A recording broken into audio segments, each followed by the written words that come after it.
அதிமுகவிற்கே அதிர்ச்சி. திடீர் திருப்பமாக திமுகவில் இணைந்தார் ஜெயக்குமார். ஸ்டாலின் கொடுத்த மிக உயர்ந்த பதவி. அதிர்ச்சியில் எடப்பாடி. அதாவது அதிமுகவிலிருந்து முக்கிய பிரமுகர்கள் திமுகவில் இணைவது தமிழக அரசியலில் பரபரப்பை ஏற்படுத்தி வந்தது. மேலும் விரைவில் இன்னொரு முக்கிய புள்ளி திமுகவில் இணையலாம் என்றும் எதிர்பார்க்கப்பட்டு வந்தது. அந்த வகையில் அதிமுகவின் முக்கிய முகங்களான அன்வர் ராஜா மற்றும் மைத்ரேயன் ஆகியோர் கட்சியிலிருந்து விலகி திமுகவில் சமீபத்தில் இணைந்தனர்.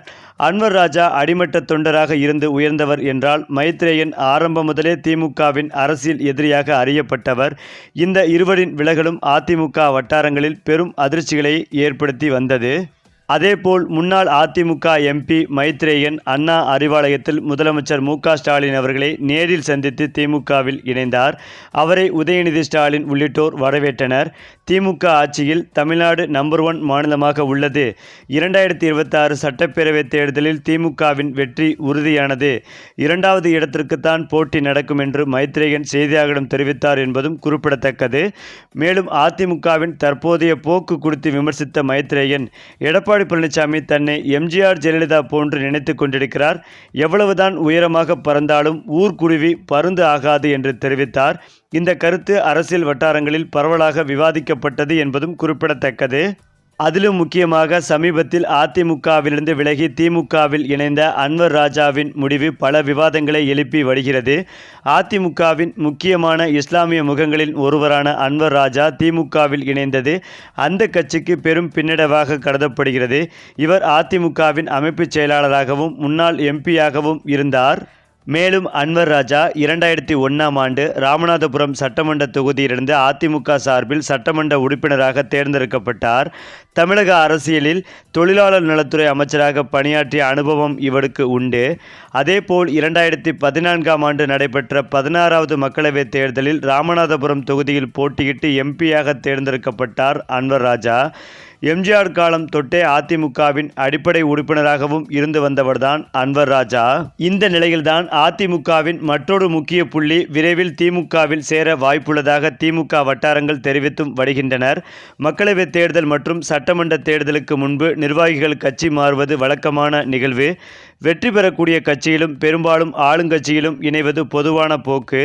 திமுக வட்டாரங்கள் தரும் தகவலின்படி அந்த முக்கிய புள்ளி கொங்கு மண்டலத்தைச் சேர்ந்தவர் என்றும் சிலர் அவர் சென்னையைச் சேர்ந்தவர் என்றும் கூடி வருகின்றனர்.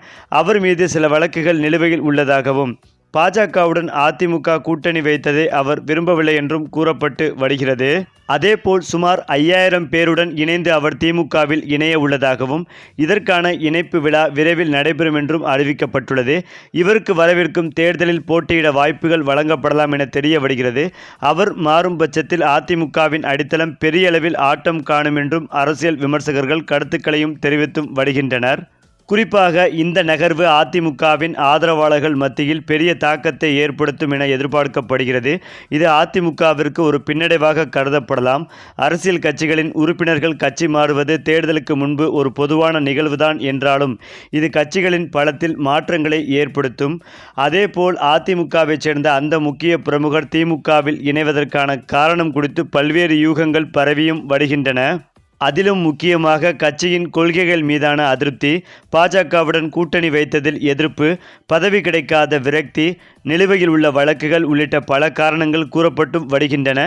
இந்த நிகழ்வுகள் அரசியல் வட்டாரங்களில் மிகப்பெரிய விவாதத்தை ஏற்படுத்தி வருகிறது. அது மட்டுமில்லாமல் அதிமுக பொதுச் செயலாளர் எடப்பாடி பழனிசாமி திடீரென தன்னுடைய சுற்றுப்பயண திட்டத்தில் மாற்றம் கொண்டு வந்துள்ளார். அதாவது தருமபுரி மாவட்டத்தில் நடைபெற இருந்த அதிமுக பொதுக்கூட்டங்கள் மற்றும் நிர்வாகிகள் சந்திப்பு ஆகியவை முதலில் செப்டம்பர் 17 மற்றும் 18ஆம் தேதிகளில் நடைபெறும் என அறிவிக்கப்பட்டிருந்தது. ஆனால் தற்போது அந்த நிகழ்ச்சிகள் தள்ளி வைக்கப்பட்டு புதியதாக செப்டம்பர் 28 மற்றும் 29ஆம் தேதிகளில் நடைபெறும் என மாற்றம் செய்யப்பட்டுள்ளது. இந்த மாற்றம் எடப்பாடி பழனிசாமியின் டெல்லி பயணத்தால் ஏற்பட்டுள்ளதாக கட்சி வட்டாரங்களும் தெரிவித்தும் வருகின்றன. இந்த நிலையில்தான் அதிமுக ஒன்றிணைப்பு விவகாரம் மீண்டும் முக்கிய கட்டத்தை நோக்கி நகர்ந்துள்ளது. சமீபத்தில் முன்னாள் அமைச்சர் செங்கோட்டையன் டெல்லி சென்று மத்திய உள்துறை அமைச்சர் அமித்ஷாவை நேரில் சந்தித்தது குறிப்பிடத்தக்கது. அதன் தொடர்ச்சியாகத்தான் இபிஎஸும் டெல்லி பயணிக்க உள்ளார் என்பது அதிமுகவில் ஒருங்கிணைப்பு தொடர்பாக முக்கிய அரசியல் பரிமாணங்கள் நிகழவிருக்கின்றன என அறிகுறிகள் தெரிய வந்துள்ளது. எனவே தருமபுரி மாவட்டத்தின் சுற்றுப்பயண திட்டம் தள்ளி வைக்கப்பட்டுள்ளதாகவும் புதிய தேதிகளில் மிகப்பெரிய அளவில் நடைபெறும் என்றும் எதிர்பார்க்கப்பட்டு வருகிறது. குறிப்பாக கடந்த 10 நாட்களுக்கு முன்பு கோபிசெட்டிப்பாளையத்தில் செய்தியாளர்களை சந்தித்த செங்கோட்டையன் எடப்பாடி பழனிசாமி மீது கடுமையான விமர்சனங்களை முன்வைத்தார். கட்சியிலிருந்து நீக்கப்பட்டவர்களை உடனடியாக மீண்டும் சேர்க்க வேண்டுமென அவர் எடப்பாடி பழனிசாமிக்கு காலக்கெடு விதித்தார். அதேபோல் கட்சிக்கு எதிராக செயல்படுபவர்களை நீக்குவதாக எடப்பாடி பழனிசாமியும் கூறுவது குறித்து கேள்வி எழுப்பப்பட்டது. 2009ஆம் ஆண்டில் மறைந்த முன்னாள் முதல்வர் ஜெயலலிதாவால் எடப்பாடி பழனிசாமியே அதிமுகவிலிருந்து நீக்கப்பட்டதை செங்கோட்டையன் ஆவேசமாக சுட்டிக்காட்டினார்.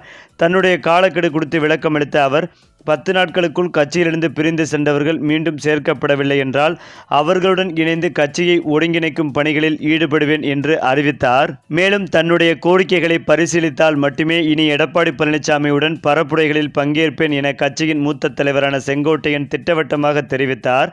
அனைவரையும் ஒன்றிணைத்தால் மட்டுமே தேர்தலில் வெற்றி பெற முடியும். இதை கழகத்தின் பொதுச் செயலாளர் உணர்ந்து கொள்ள வேண்டும் என்றும் அவர் வலியுறுத்தினார். அதேபோல் 2016ஆம் ஆண்டுக்கு பிறகு தொடர்ச்சியாக பல தேர்தல்களில் தோல்வியடைந்துள்ளோம். பாஜகவுடன் கூட்டணி அமைத்திருந்தால் 2024ஆம் ஆண்டில் 30 இடங்களில் வெற்றி பெற்றிருப்போம். முன்னாள் அமைச்சர் எஸ்பி வேலுமணி கூட இதை சுட்டிக்காட்டினார் என்று செங்கோட்டையன் கூறினார். மேலும் கழகம் தொய்வடைந்துள்ளதாக எடப்பாடி பழனிசாமியிடம் தெரிவித்தோம். கட்சியிலிருந்து பிரிந்து சென்றவர்களை மீண்டும் சேர்க்க வேண்டும். மறப்போம் மன்னிப்போம் என்று அவரிடம் சொன்னேன். ஆனால் அதை அவர் ஏற்கவில்லை என்றும் செங்கோட்டையன் குறிப்பிட்டார். அது மட்டுமில்லாமல் தேர்தல் நெருங்குவதால் பிரிந்து சென்றவர்களை உடனடியாக மீண்டும் கட்சியில் சேர்க்க வேண்டும் என செங்கோட்டையன் வலியுறுத்தியிருந்தார். அவ்வாறு சேர்க்கப்படாவிட்டால் அதற்கேற்ற நடவடிக்கைகளை தாம் எடுப்போம் என்றும் அவர் எச்சரித்தார். 6 அமைச்சர்கள் எடப்பாடி பழனிசாமியிடம் சென்று பிரிந்து சென்றவர்களை மீண்டும் கட்சியில் சேர்க்க வலியுறுத்தினோம். ஆனால் அவர் எதையும் கேட்க தயாராக இல்லை என்று செங்கோட்டையன் குறிப்பிட்டு பேசியிருந்தார். தேர்தலுக்கு முன் வெளியேறியவர்களை கட்சியில் சேர்க்க வேண்டும் என்றும் 10 நாட்களுக்குள் பேச்சுவார்த்தையை தொடங்க வேண்டும் என்றும் அவர் கேட்டுக்கொண்டார். அதிமுக முன்னாள் அமைச்சர் செங்கோட்டையன் எடப்பாடி பழனிசாமிக்கு அளித்த காலக்கெடு நெருங்கி வருவதால் எடப்பாடி பழனிசாமி என்ன முடிவுகளை எடுக்கப் போகிறார் என்ற கேள்வியும் எழுந்து வருகிறது. ஏற்கனவே எடப்பாடி பழனிசாமி செங்கோட்டையன் மீது கட்சி ரீதியாக நடவடிக்கை எடுத்து அவருடைய பதவிகளை பறிக்கப்படும் என்று அரசியல் வட்டாரங்களிலும் பேசப்பட்டு வந்தது. இப்படி இருக்கும் நெருக்கடியான சூழ்நிலையில்தான் திடீரென யாருமே எதிர்பாராத நேரத்தில் அதிமுகவின் முக்கிய புள்ளியான ஜெயக்குமார் அதிமுக கட்சியிலிருந்து அதிரடியாக விலகி ராஜினாமா செய்து விரைவில் முதலமைச்சர் ஸ்டாலின் அவர்களை நேரில் சந்தித்து திமுகவில் இணைய உள்ளதாகவும் மேலும் அவருடைய 5000 ஆதரவாளர்களை ஒன்றிணைத்து கூண்டோடு விலகி விரைவில் அவர் திமுகவில் இணைவார் என்றும் எதிர்பார்க்கப்பட்டு வருகிறது. இந்த தகவல் ஒட்டுமொத்த அதிமுகவிற்கும் பேரதிர்ச்சிகளை கொடுத்து வருகிறது. சரி, இப்போ நீங்கள் சொல்லுங்கள், அதிமுக கட்சியிலிருந்து விலகிய கையோடு முதலமைச்சர் ஸ்டாலின் அவர்களை நேரில் சந்தித்து திமுகவில் இணைந்த ஜெயக்குமார் பற்றிய உங்களுடைய கருத்துக்களையும் உங்கள் கமெண்ட்டில் சொல்லுங்கள். மேலும் இந்த வீடியோ உங்களுக்கு பிடித்திருந்தால் லைக் பண்ணுங்கள், ஷேர் பண்ணுங்கள், மறக்காமல் நம்முடைய சேனலை சப்ஸ்கிரைப் பண்ணிக்கங்க.